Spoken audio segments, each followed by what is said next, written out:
साथियों नमस्कार।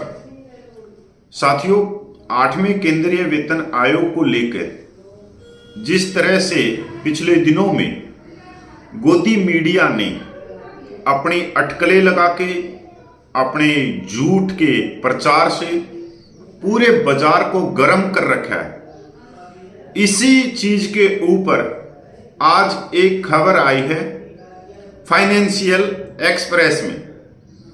और ये एक ऐसी डीपली खबर है जो अटकले, जो झूठ मार्केट में चल रहा है, उस मार्केट पे विराम लगा रही है खबर। ये खबर आप लोगों को पढ़नी भी चाहिए और सुननी भी चाहिए, क्योंकि इस खबर से बहुत कुछ 8वें पे कमीशन का बिल्कुल एक तरह से साफ हो रहा है।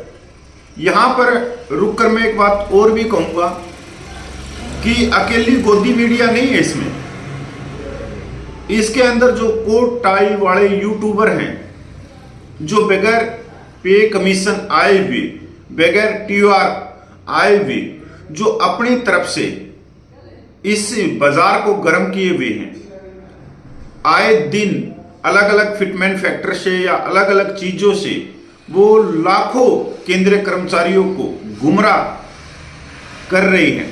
ये उनके ऊपर भी एक तरह से एक तमाचा है कि इस खबर जो आप देख रहे हो, इस खबर ने बहुत बारीकी से सारी चीजें समझा दी है। मैं आप लोगों को ये पूरी खबर पढ़ के सुनाना चाहता हूं और ध्यानपूर्वक सुनना इसको, कि बहुत कुछ आप लोगों को इससे समझ में आएगी। 8वें वेतन आयोग फिटमेंट फैक्टर बढ़कर 2.86 हो सकता है, लेकिन सरकारी कर्मचारियों का वेतन नहीं बढ़ेगा। जानिए क्यों। वेतन और पेंशन में संशोधन करते समय वेतन आयोग कई अन्य पहलुओं को ध्यान में रखता है, जैसे कि DA को मूल वेतन में मिलाना और कई भत्ते जोड़ना या हटाना। इससे यह सुनिश्चित होता है कि फिटमेंट फैक्टर की गणना केवल मूल वेतन के लिए ही लागू होगी। 8वां वेतन आयोग, जब से सरकार ने नए वेतन आयोग की घोषणा की है, तब से फिटमेंट फैक्टर को लेकर बहस चल रही है, जिसके आधार पर केंद्रीय सरकारी कर्मचारियों और सेवानिवृत्त लोगों के वेतन और पेंशन में संशोधन तय किया जाएगा। रिपोर्ट के अनुसार 8वें वेतन आयोग के तहत फिटमेंट फैक्टर 1.92 से 2.86 के बीच कहीं भी हो सकता है। फिटमेंट फैक्टर एक गुणक है जिसका उपयोग सरकार द्वारा कर्मचारियों के वेतन और पेंशन को संशोधित करने के लिए किया जाता है, लेकिन फिटमेंट फैक्टर की प्रयोज्यता के बारे में एक गलत धारणा है। यह गलत धारणा है कि अगर 8वां वेतन आयोग फिटमेंट फैक्टर के रूप में 2.86 का विकल्प चुनता है तो वेतन और पेंशन में कई गुना वृद्धि होगी। वास्तव में फिटमेंट फैक्टर मूल वेतन पर लागू होता है, न कि किसी कर्मचारी के सकल वेतन पर। मूल वेतन में वृद्धि के अनुपात में वेतन और पेंशन में वृद्धि क्यों नहीं होती? सकल वेतन में फिटमेंट फैक्टर का गुणक प्रभाव मूल वेतन के समान नहीं दिखाई देता, क्योंकि कुल पारिश्रमिक में कई अन्य घटक भी शामिल होते हैं। वेतन और पेंशन को संशोधित करते समय वेतन पैनल कई अन्य पहलुओं को ध्यान में रखता है, जैसे कि मूल वेतन के साथ DA को मर्ज करना और कई भत्ते जोड़ना या हटाना। यह सुनिश्चित करता है कि फिटमेंट फैक्टर की गणना केवल मूल वेतन के लिए ही होगी।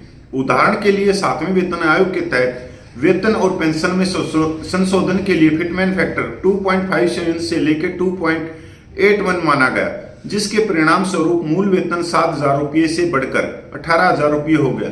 लेकिन जब वास्तविक वृद्धि की बात आई तो केवल 1 से 3 के तहत कर्मचारी के वेतन और पेंशन में औसत समग्र वृद्धि लगभग 15% थी। हालांकि लेवल 4 से 10 के तहत कर्मचारियों के लिए यह वृद्धि अधिक थी। दूसरी ओर 6ठे वेतन आयोग के तहत यह बढ़ोतरी 54% से कहीं ज्यादा थी, जिसने फिटमेंट फैक्टर के रूप में 1.86 की सिफारिश की थी। इसलिए पिछले उदाहरणों से यह स्पष्ट है कि उच्च फिटमेंट फैक्टर किसी सरकारी कर्मचारी या पेंशन भोगी के समग्र पारिश्रमिक में अनुपातिक वृद्धि की गारंटी नहीं देता।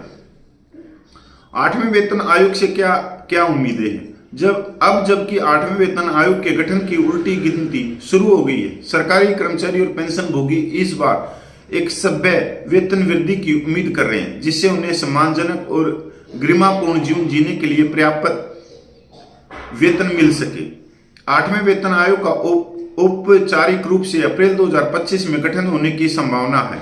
इससे पहले ही कर्मचारी पक्ष ने सुझाव दिया कि नए वेतन आयोग की शर्तों में वेतन भत्ते, अन्य लाभ, पेंशन, ग्रेजुइटी जैसे सेवानिवृत्त लाभों की समीक्षा भी शामिल होनी चाहिए। अब देखना यह है कि 8वां वेतन आयोग सरकारी कर्मचारियों की उम्मीदों पर कितना खरा उतरता है। साथियों, यही बात मैं पिछले दिनों से कह रहा हूं, जब से 16 जनवरी को 8वां वेतन आयोग बनाने का ऐलान किया। और ये जो अखबार ने जो लिखी है बात, ये बहुत गहराई की बातें मेरे हिसाब से आप लोग यहां तक नहीं पूछ पाते, क्योंकि जो गोदी मीडिया